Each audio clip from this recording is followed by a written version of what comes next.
So hari tu saya ada baling-baling phone ni kan. Nak tengok nampak. Dia dah start pecah-pecah sikit, tapi phone ni okey lah. Skrin dia tak pecah, belakang dia tak ada apa, cuma dia kepek-kepek sikit je kat sini. Tapi lepas saya cuba untuk rendam dengan air semua tu kan, malam tu saya try lah record B-roll kan. Tahu-tahu dia punya sound bunyi macam ni.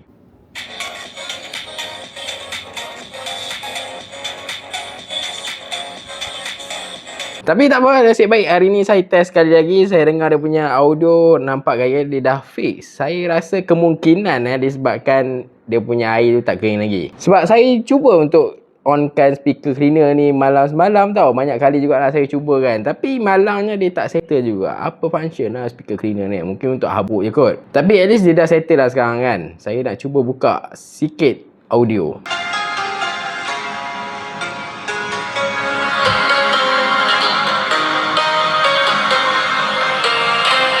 So, macam ni baru fix lah. Kalau anda dengar yang sebelum tu kan, yang footage tu kan, rasa macam dah rosak dah phone ni rasanya kot. Habis lah masuk air kan, nak kena claim warranty. Tapi nampak ayahnya, Oppo A6 Pro 5G ni tahan rasak juga.